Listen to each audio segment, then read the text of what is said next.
सबको जय मसीह। परमेश्वर का धन्यवाद हो इस सुंदर समय के लिए।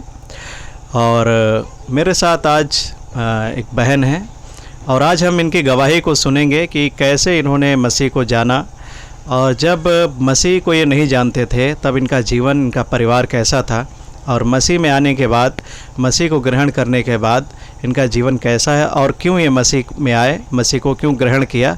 आज हम इनकी गवाही के द्वारा सुनेंगे कि परमेश्वर ने इनके जीवन में कैसे बड़े बड़े आश्चर्य कर्म किए, सामर्थ के काम किए, और आज हम लोग इनकी गवाही के द्वारा प्रभु की महिमा करेंगे। बहन, क्या नाम है आपका? नीतू नाम है मेरा।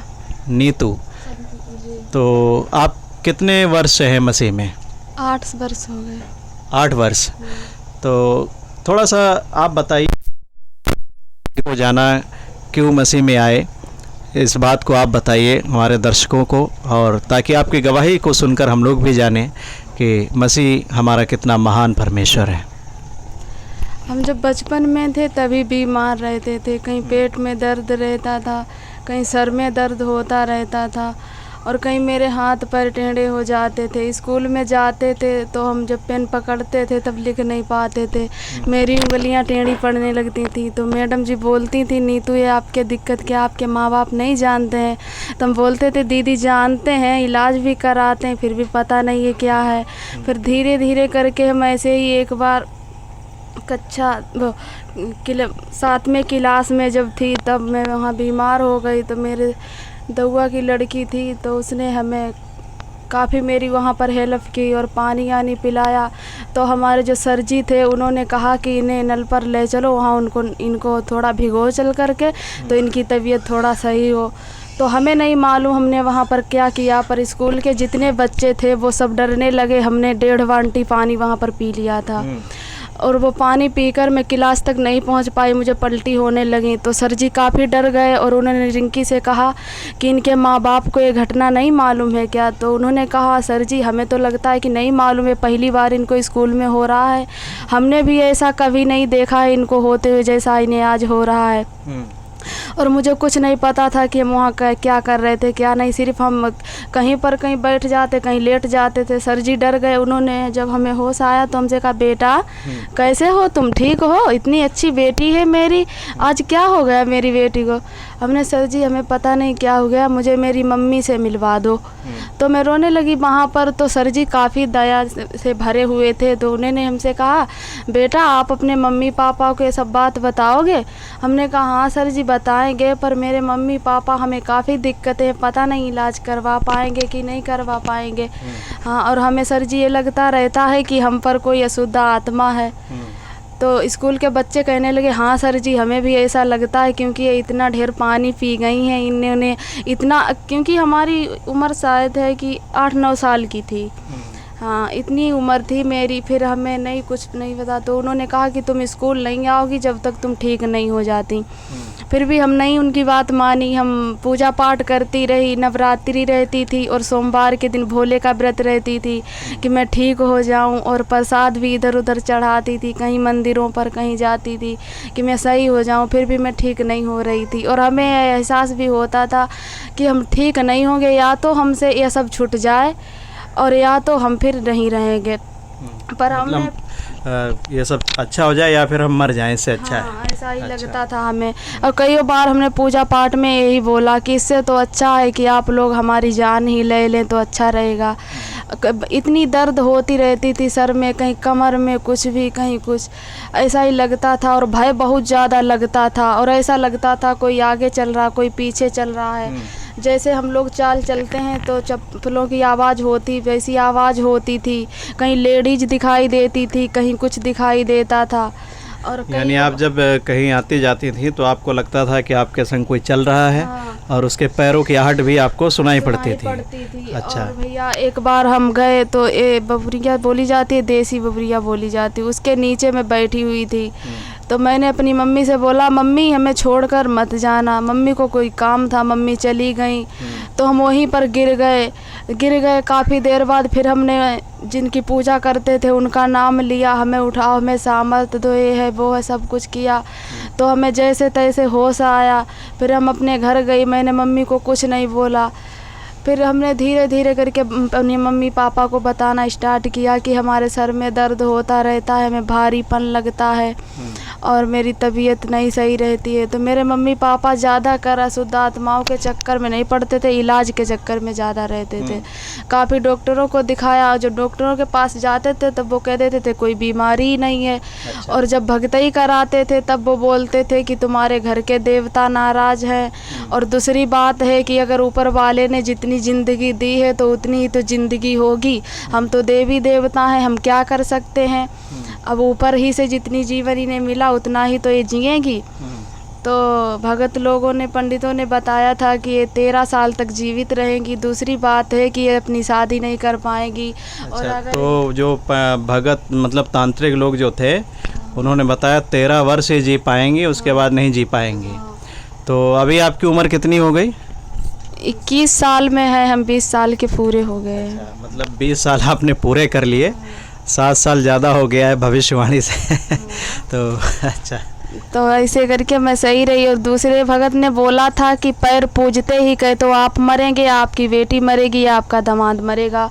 तो हमारे पापा से हमारे मामा जी बोले कि ऐसा करो, शायद हम लोगों की किस्मत सही नहीं है और कहीं शादी कर दो, उस बेटे की किस्मत से बच जाए। कई बार ऐसा देखा है हमने कि शादियां कर दी जाती हैं लड़कियों की तो वो बच जाती हैं। तो मेरे पापा को दया आ गई, वो बोले नहीं, हमारे बच्चा की तो ज़िंदगी खराब ही है, हम दूसरे के बच्चे की ज़िंदगी नहीं ख़राब करेंगे। जब तक हम नीतू को सही रीति से ठीक नहीं करवा देंगे तब तक हम शादी नहीं करेंगे। तो ऐसे ही मेरे एक मामा थे, यही समस्याएं हमें बनती रहीं। और भगत लोगों ने, भैया मेरा मन नहीं था प्रभु के पास जाने के लिए, क्योंकि हम लोग इतने हटीले, इतने कठोर थे। हम लोग बोलते थे नियम बदल जाएगा, हम मुसलमान हो जाएंगे और उसमें तो गाय खाई जाती है, उसका खून पिलाया जाता, ये सारी बातें होती रहती थी, लोग बताते थे। हम लोगों को प्रभु के प्रति घृणा भी थी, परंतु हमें ये नहीं मालूम था कि प्रभु कौन है। पर हम इतना जानते थे कि मसीह का नाम, हम 2 भाई बहन थे, हम और मेरा भाई शिवम। तो हालेलुया और जय मसीह का जो शब्द था, इस नाम को हम लोग बचपन से ही लेते आ रहे हैं। अच्छा। मेरी मम्मी तो पापा, ये मसीह के बारे में किसने आपको बताया था? मसीह के बारे में एक बिलक राम के लड़का कुलदीप नाम था उनका, उन्हीं ने हमें बताया था। किसने?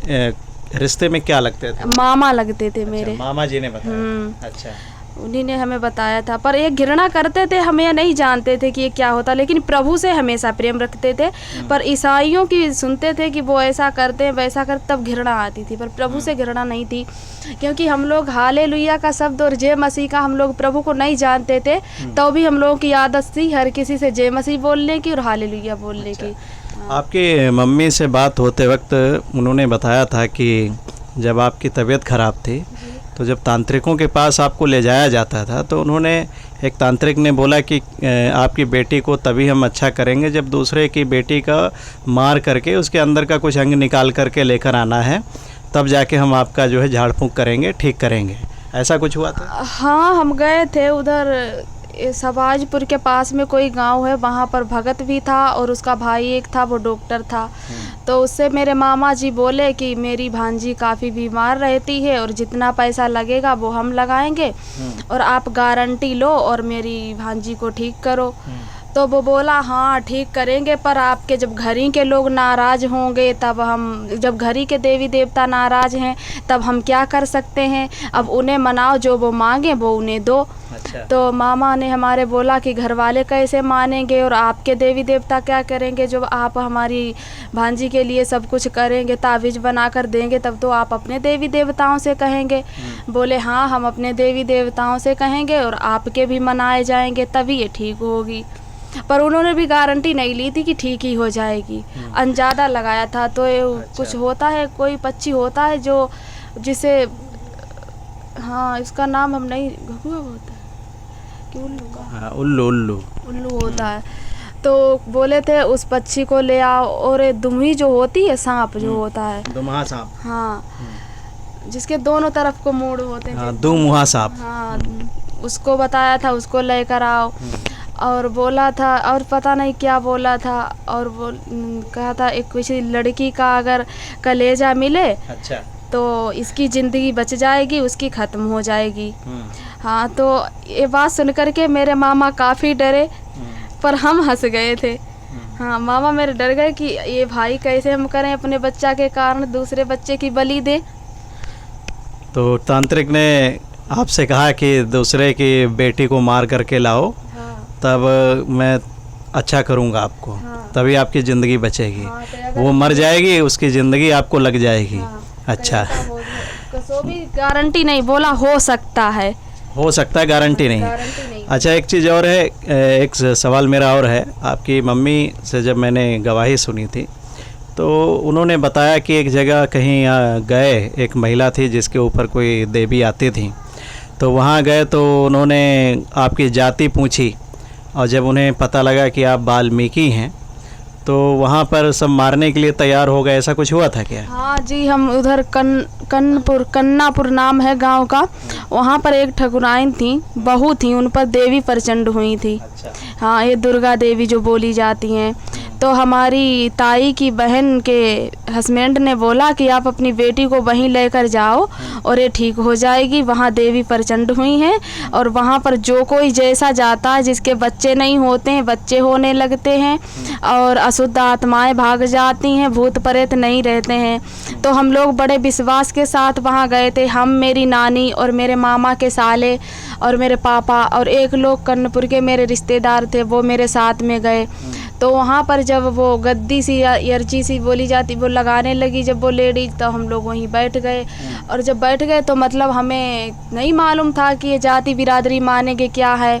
तो हम दान भी चढ़ाई उनके कदमों में, काफ़ी चढ़ावा चढ़ता था वहाँ पर। वो पैरों के इधर इतना दर जो था उनका वो ही बचता था, बाकी पैसे ही पैसे दिखाते थे उनकी गोद में, इतना चढ़ावा चढ़ता था वहाँ पर। मतलब पूरा पैसों से लद जाते थी। हैं। और काफ़ी तैयार होकर वो बहू बैठती आकर, जवान थी, कोई बूढ़ी बाड़ी नहीं थी, काफ़ी सुंदर भी थी।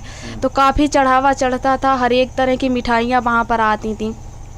तब जब हम चढ़ावा चढ़ाने के लिए गए तब उन्होंने ना कुछ पूछा ना कुछ, और चढ़ावा चढ़ा दिया, हम लोग चले आए। तो मेरे पापा ने बोला कि मेरी बेटी ठीक हो जाएगी, बोले हाँ ठीक हो जाएगी, और अगर यहाँ नहीं ठीक होगी तो कहीं नहीं ठीक होगी। उन्होंने भविष्यवाणी भी कर दी। तो हमारे पापा को विश्वास भी आ गया। तो काफ़ी देर तक वहाँ पर आरती होती रही, आरती होते होते फिर हम लोग बैठे रहे, मतलब पास ही में बैठे रहे, मतलब उनके इतना करीब भी हम लोग नहीं थे, दूर ही थे, क्योंकि हमें मालूम थी कि हमारी कौन सी जाति है। हम लोग खुद सोचते रहते थे पहले कि ऊंची जाति के, हम नीची जाति के, इनसे दूर रहे, पर हमें इतना नहीं मालूम था कि इनके पैर छूने में या इस चौतरिया के पैर छूने में इतनी घृणा कर जाएंगे। तो वहाँ पर हम जब चढ़ावा चढ़ाने के लिए गई तब उन्होंने कुछ नहीं बोला, और जब हमने उनसे तावीज़ के बारे में सब कुछ बोला तो वो बोले तुम्हारी जात कौन सी है। तो हमारे पापा ने बोला कि हम वाल्मीकि जाति से हैं। इतनी बात पर वो देवी इतनी ज़्यादा नाराज़ हो गई, इतनी ज़्यादा खेलने लगी। और एक लड़का था, काफ़ी जवान था, मार उसका, वो अपना सर पटकने लगा, अरे वाल्मीकियों ने छू लिया, ये सब अशुद्ध कर दिया, ये क्या किया तुमने, बताओ, हमें ये कर दिया वो कर दिया। वो देवी काफ़ी नाराज़ हो गई, उस लेडीज तक की तबीयत खराब होने लगी। अच्छा। उसका हस्बैंड बोला अरे तुम लोगों ने क्या किया, बताओ, दुर्गा देवी नाराज़ हो गई, अब क्या होगा, अब हम इन्हें कैसे मनाएंगे, आपको इतनी तमीज़ नहीं थी, आप पहले से बता देते हम भंगी हैं, ये है वो है। और वो लोग काफ़ी मार पीट करने के लिए तैयार हो गए, ईंटा पत्थर वहाँ पर उठने लगे। तो हमें कौन मारता, हम तो लेडीज थे, हम और मेरी नानी। तो मेरे यानी कि जब आप पैसा चढ़ाने के लिए गई वहाँ पर, हाँ। तब आपकी जाति पता नहीं लगी, तब जाति को कोई दिक्कत नहीं हुई। कोई दिक्कत नहीं, जब आपने ताबीज़ मांगा तब दिक्कत, तब उन्होंने आपकी जाति पूछ ली। हाँ। और आपने बताया कि हम वाल्मीकि समाज से हैं और जमादार हैं, तो इसलिए क्या हुआ कि देवी नाराज़ हो गई देवी बहुत ज़्यादा नाराज़ और हो आपके गई। परिवार के जो लोग गए थे उनको मारने पीटने के लिए तैयार हो तैयार हो गए। गए। अच्छा। पर ऐसी दया हुई कि मेरे पापा और मेरे मामा के जो साले थे वहाँ पर काफ़ी पेड़े खड़े थे और जो बठिया जो लगे होते ये लगे थे, तो ये लोग जाकर वहीं पर छिप गए और छिपे छिपे लचे लचे बैठे बैठे करके कैसे निकले हमें नहीं मालूम है। अच्छा, मतलब ऐसी नौबत आ गई कि मतलब अगर वहाँ पर ये लोग मिल जाते, मेरे मामा और मेरे पापा, तो ये मार दिए जाते या फिर घायल किए जाते। मतलब क्योंकि देवी कुछ भी हो सकता था, कुछ भी हो सकता था कि मतलब आप इस बिरादरी के हो, यहाँ क्यों आ गए, इस स्थान के ऊपर क्यों चढ़ गए। तो इसलिए वो ये नौबत आ गई कि मार पीट या कुछ भी हो सकता था, इसलिए छुप करके आपके जो साथ में लोग गए थे उनको भागना पड़ा वहाँ से। हाँ। अच्छा। तो भैया जब मैं उधर से आ रही थी तो बारिश हो चुकी थी, इससे पहले तो मेरा पैर फिसला और बहुत तेजी से गिर गई, तो मेरे काफ़ी कमर में चोट आ गई। तो मेरे मुंह से यही निकला कि इससे तो अच्छा था कि प्रभु हमें इस दुनिया में ना भेजता। हाँ, फिर वहाँ पर से मेरे मन में काफ़ी हियाव सा होने लगा था, क्योंकि हम देवी देवताओं के प्रति नफरत करने लगी थी उसी दिन से। अच्छा। क्योंकि अगर आपको देखो, हम भी चढ़ावा चढ़ाते हैं और ऊंची जाति वाले भी चढ़ाते हैं। आप तो भगवान हो, आपको तो सब पर दया करनी चाहिए। बिल्कुल। और आप हमसे जाति बिरादरी मना रहे हो, ऊंची जाति वालों को अपना बना रहे हो, तो हम लोगों का फिर कौन होगा। तो हमें विश्वास बिल्कुल उठ गया था कि देवी देवता जो हैं वो भी हम लोगों से जाति बिरादरी मनाते हैं, ऊंच नीच मनाते हैं। तो हमारे यानी जब आपने ये दृश्य देखा, देवी नाराज हो गई आपकी बात को सुन करके, जाति सुन करके, तो आपका देवी देवताओं से वहीं से विश्वास उठ गया कि अगर देवी देवता है, माँ है, तो माँ तो भेदभाव नहीं करती है बच्चों में। ऐसा ही हमें लगा हाँ, तो मतलब ऊंची जाति वाले उनके हैं, नीची जाति वाले उनके नहीं हैं, तो फिर किसके हैं, ये आपके मन में सवाल आया। हाँ, तो हमने यही सब सोचा। और फिर मेरे मामा इससे पहले भी बता चुके थे कि आप प्रभु को जानो। तो जब हम लोग रास्ते में आ रहे थे तो पापा बोले कि बहुत ही गड़बड़ लग रहा है, एक के साथ में हमें लगता है कि 2-4 मरेंगे। हाँ, तो हमें भी दुख पहुंचा कि हमारे कारण ही ये सब हो रहा है। ऐसा होते होते भैया जब काफ़ी समस्या हमें बढ़ी, तो हमारे पापा जो है वो काफ़ी हल्के दिल के इंसान है, उन्हें ज़्यादा टेंशन बर्दाश्त नहीं होती है। तो जो अशुद्ध आत्मा हम पर थी, हमें ऐसा लग रहा था कि हमें और हमारे पापा को दोनों को सताने लगी। तो मेरे पापा भी परेशान रहने लगे, पूरी रात जागते थे, और एक गुटखा और बीड़ी और दारू, ये 3 चीज़ें बहुत ज़्यादा इस्तेमाल करते थे। और हम लोगों से बोलते थे कि लो तुम लोग भी खाओ। और कईयों बार हमने अपने पापा के पास से लेकर के जो हरसिंगार और दमंग गुटखा बोली जाती थी, ये काफ़ी हम लोगों ने, हमने और मेरे भाई शिवम ने खाई, क्योंकि वो बोलते थे कि चाहे हम जो कुछ दें वो खा लो, क्योंकि हम रहेंगे नहीं। हाँ, मम्मी से बोलते थे कि उषा जैसे भी पाल पाना वैसे बच्चों को पालना, पर हमारा आसरा ना देखो, हम नहीं रहेंगे अब, हमें ऐसा कुछ लग रहा है। 3-3 दिन हो जाते थे हमारे घर में खाना नहीं बनता था, और अगर रोटी बन जाती थी तो सब्जी नहीं होती थी, और अगर सब्जी बन जाती थी तो रोटी नहीं होती थी। पर मेरे पापा कैसे भी कुछ करते थे, पर मेरा बहुत ही ख्याल रखते थे। हमेशा उनके समोसा या मिर्चा या ये कुछ भी चीज़, मिठाई भी जेब में डाले रहते थे। जहाँ कहीं हमें ले जाते थे, हम लोग साइकिल से जाते थे भक्तों के पास, जहाँ कहीं ले जाते थे पास में हमेशा रखते थे कि हमारी बेटी को पता नहीं कितने खन भूख लगेगी। तो हम तो सही थे फ़िलहाल में, पर पापा हमारे बिल्कुल मरने वाले थे जब हम प्रभु के पास गए। और जब हम प्रभु के पास गए तो पास्टर साहब ने हमारे लिए दुआ, पहले तो जब हम गए तो हमने वहाँ पर देखा, हमने कहा यहाँ कोई मूर्ति भी नहीं है, कोई अगरबत्ती भी नहीं लगी। इतने बड़े मंदिरों पर हम गए, और जहाँ देवी सच्चिम बोलती लेडीज़ों के अंदर या पुरुषों के अंदर होकर बातचीत किया। और यहाँ तक कि भैया हम जब भक्तों के पास मेरे पापा अकेले जाते थे, हम नहीं जाते थे, तब भगत लोग बता देते कि इस कलर का कपड़ा आपकी बेटी पहने हुए है आज, और जब आप जाओगे घर पर तब आपकी बेटी आपको रोटी बनाते हुए मिलेगी, और जब आप अपनी साइकिल को खड़ा करोगे तब तुमसे बोलेगी कि पापा क्या लेकर आए। तो ऐसा ही होता था। तो हमारे पापा जब ये सब देखते थे बहुत ही विश्वास करते थे कि हाँ, इस भगत ने अच्छी बात बोली, अब हमारी नीतू सही हो जाएगी, क्योंकि इसने जैसा बताया वैसा ही यहाँ हमें हो रहा है।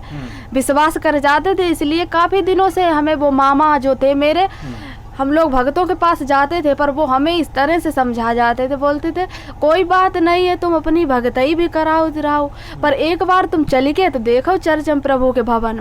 मतलब जो आपके मामा थे वो आपको हमेशा बोलते रहते थे कि आप ये सब करते रहो, पर लेकिन एक बार संगति में, प्रभु यीशु मसीह की संगति में चलकर देखो। तो हम लोग उनसे बोल देते थे हाँ देख लेंगे, अभी थोड़ा और देख ले, शायद हम लोग ऐसे ही ठीक हो जाएं, तो वहाँ क्या करेंगे जाकर। बोलते थे कोई बात नहीं है, तुम जो खा पाना शुद्ध तेरहवीं सब कुछ तुम खाना, पर वहाँ चल कर देख लो, तुम्हें अच्छा लगे तो तुम उसमें रहना, और ना अच्छा लगे तो दुआ करवा लेना, ठीक हो जाना, कोई बात नहीं है। तो हम लोग जब वहाँ पर भैया गए हम लोगों ने, वहाँ देखा सब कुछ, तो मन में ख्याल भी उठा, पर वचन समझाया गया था, उड़ाऊ पुत्र की कहानी समझाई गई थी, और ये वाला वचन कि परमेश्वर ने जगत से ऐसा प्रेम किया कि उन्होंने अपना इकलौता पुत्र दे दिया। अच्छा, तो जब आप वहाँ पहली बार जब संगति में गए तो आपके मन में वहाँ का दृश्य देख करके आपके संदेह हुआ कि मतलब कैसे ठीक होंगे यहाँ यहाँ ना कोई मूर्ति है, ना ही अगरबत्ती जल रही है, ना ही कोई फूल माला चढ़ा हुआ है, ना कोई पैसा चढ़ाई रो। हाँ, और को जो मतलब जो भगत जो तांत्रिक वाली वो छवि आपके मन में बनी हुई थी, बोले आपके मन में था कि पास्टर जो है इनके ऊपर सवारी भी नहीं आ रही है, हमने यही तो कैसे क्या ठीक करेंगे, है ना। अच्छा, जब वहाँ दुआ भी होने लगी तो हम कहे हम कैसे ठीक होंगे, तो लोग बातचीत ऐसी कर रहे हैं, अच्छा, क्या होगा। फिर जब उन्होंने दुआ शुरू में जब दुआ की तब हमें ऐसा सब लगा, पर जब आराधना हुई, आराधना करती रही, पर जब ये वचन समझाया उड़ाऊ पुत्र की कहानी, और परमेश्वर ने जगत से ऐसा प्रेम किया कि उसने अपना इकलौता पुत्र, ये वाला वचन सुना। फिर वचन उन्होंने बताया कि हे सब परिश्रम करने वालों, बोझ से दबे हुए लोगों, मेरे पास आओ, मैं तुम्हें विश्राम दूंगा। इस वचन को सुनकर अमित भाई मेरे अंदर एकदम से ऐसा लगा कि हमें किसी ने छुआ, और मेरे मन में काफ़ी हियाव हिम्मत और विश्वास हो गया कि यहाँ हम ठीक हो जाएंगे। प्रभु का वचन मत्ती 11:28 आपने सुना कि हे सब बोझ से दबे हुए लोगों, परिश्रम करने वाले लोगों, मेरे पास आओ, मैं तुम्हें विश्राम दूंगा। तो ये वचन सुन के आपके मन को इस वचन ने छू लिया वहीं पर, और आपके मन में उस दिन से हमें याद भी है वचन, और जिसको हम बताते हैं उसको यही वचन लेकर बताते हैं, क्योंकि हमें इस वचन के द्वारा ऐसा लगा था कि हमें किसी ने छुआ, अपने अंदर महसूस हुआ। तो इस वचन ने आपको छू लिया और आपके मन में विश्वास जाग गया कि मैं अब यहाँ से अच्छी हो जाऊँगी। तो विश्वास हुआ। फिर पास्टर साहब ने दुआ की, और जब दुआ की तब मेरे शरीर में काफ़ी थरथराहट हुई, और एकदम से मेरे कानों से और मेरी आँखों से गरम गरम हवा सी लौ जैसी निकली। काफ़ी दिक्कत, और मेरे जो सर से ऐसा लगा कि बोझ सा हट गया। तो जब उन्होंने दुआ की और हंसकर बोले, नीतू बेटा अब तो नहीं उदास रहोगी। हमने बोला नहीं अंकल, अब नहीं उदास रहेंगे। तो काफ़ी लाड करते थे, हमने देश राज के द्वारा वचन को सुना था। काफ़ी उदास रहते थे तो वो हमें काफ़ी बातें ऐसी बोलते थे प्रभु के बारे की, और हमसे बोलते थे नहीं तू हंसकर दिखाओ, कैसे हंसोगी। मैं हंसती नहीं थी, ना किसी से बोलती थी, चुपचाप रहती थी। कुछ लोग कहते थे कि दिमाग से कमज़ोर हैं और बुद्धि नहीं है, पागल हैं, थोड़ा बोल्ट ढीले हैं, ये सब बोलते थे लोग हमारे विषय में। हाँ, पागल है, ये सब बोलते रहते थे। हमें भी महसूस होता था कि हम पागल हैं, काफ़ी हमारे अंदर तो कमियां। मतलब जब आप मसीह की संगति में गए, प्रभु की संगति में, तो वहाँ पास्टर साहब जो थे उन्होंने प्रार्थना किया, और आपने ऐसा महसूस किया कि आपके कान से और आंखों से गरम गरम हवा सी लौ सी निकल गई, और सिर पर जो बोझ था वो ख़त्म हो गया। तो वहीं से आप लोग मसीह को ग्रहण कर लिए। तो अभी आप अकेले विश्वासी हैं या आपका पूरा परिवार विश्वासी है? पूरा परिवार विश्वासी है, और विश्वास में ही रहेंगे, पक्का वादा है। जीना भी मसीह के लिए, मरना भी मसीह के लिए। हालेलुया। तो परमेश्वर का धन्यवाद हो। और एक सवाल मैं आपसे एक पूछना चाहता हूं, जैसा कि बहुत सारे लोग कहते हैं कि जब कोई मसीह में आ जाता है, मसीह को ग्रहण कर लेता है, यीशु के लोग बन जाते हैं, तब उनके लिए एक बात कही जाती है कि इनको पैसा मिला होगा, पैसा लेकर के धर्म बदल लिया, जाति बदल ली। तो आपको कितना पैसा मिला? हमें कितना भी पैसा नहीं मिला। किसी ने नहीं दिया? किसी ने नहीं दिया। अच्छा। तो कोई लालच नहीं मिला, सिर्फ प्रार्थना की हमारे लिए लोग, पास्टर लोगों ने। तो मिलता है पैसा ऐसा? आपको जानकारी है कुछ इसके बारे में? हमें नहीं मालूम है पैसा कहाँ मिलता है, कहाँ नहीं मिलता। तो 8 सालों में आपको किसी ने पैसा, आपके परिवार को पैसा नहीं दिया? हमें किसी ने पैसा नहीं दिया। अच्छा। तो आपका घर मकान तो बना होगा बढ़िया सा? नहीं, मकान नहीं बना, हम लोग तो कच्चे मकान में रह रहे हैं। कच्चे मकान में 8 साल विश्वास में आने के बाद भी कोई पैसा नहीं मिला, कच्चा मकान में आप अब भी रहते हैं? पहले भी कच्चा मकान था? पहले भी कच्चा मकान था, पर शांति नहीं थी। पर अब कच्चा मकान है, घर में शांति है, और पक्के से ज़्यादा घर में अच्छा लगता है। हालेलुया। तो साथ में हम लोग जैसे भी रह रहे, हमें अच्छा लग रहा है। तो ये परमेश्वर की दी हुई शांति है। हाँ, और दूसरी मेरी गवाही है कि जब हम बपतिस्मा के लिए तैयारी करते थे तब लोग हमें मना करते थे। अच्छा। कि तुम्हारी हम शादी कहाँ करेंगे। अच्छा। काफ़ी समस्याएं हमारे आगे आती थी। तो अभी भी हम कुंवारे हैं, शादी हमारी नहीं हुई है, पर हमने प्रभु की बात को माना और उसके वचन को सुना कि जो विश्वास करे वो बपतिस्मा ले, उसी का उद्धार होगा। तो हमने सोच लिया था कि हमें शादी की ज़रूरत नहीं है, हमें उद्धार की ज़रूरत है। दूसरी बात है, प्रभु को हमारी आवश्यकताएं मालूम है, क्योंकि जब उसे आदम का अकेला रहना अच्छा नहीं लगा, उसने उसके लिए हवा बनाई, तो हमें क्यों अकेला रहने देगा। तो यह वचन को लेकर हमने विश्वास किया, और जो प्रभु के वचन में लिखा है कि जो विश्वास करे वो बपतिस्मा ले, तो हमने बपतिस्मा भी लिया। हमने किसी की बात नहीं मानी, प्रभु पर विश्वास किया। प्रभु का धन्यवाद हो। और ये परमेश्वर की दी हुई शांति है, उसका आनंद है। और जैसा कि इन बहन ने बताया कि जब ये दुष्ट आत्माओं से जकड़े हुए थे, तांत्रिकों के पास इधर उधर भाग रहे थे, तमाम पैसा खर्च हो रहा था, और जाति बिरादरी को लेकर भी इनको जो है प्रताड़ित किया गया एक तरीके से। यहाँ तक नौबत आ गई कि इनके परिवार के लोग जो इनके साथ गए थे उनको मार दिया जाता, या कुछ भी हो सकता था उनके साथ। तो मतलब बहुत परिस्थितियों से गुजरने के बाद ये मसीह के पास आए और प्रभु ने इनको छुटकारा दिया। 8 वर्ष हो चुके हैं, और जब से इनका पूरा परिवार मसीह में है, मसीह को ग्रहण करके चलने वाले लोग हैं। और इन्होंने बताया कि कच्चे मकान में पहले भी रहते थे, अब भी रहते हैं, लेकिन पहले शांति नहीं थी, अब उसी कच्चे मकान में बहुत अच्छा लगता है, आनंद है। मसीह की शांति और मसीह का आनंद है। हालेलुया। तो परमेश्वर का धन्यवाद हो इस सुंदर गवाही के लिए, और परमेश्वर आप सभी को भी इस सुंदर गवाही के द्वारा आशीष दे। सबको जय मसीह की।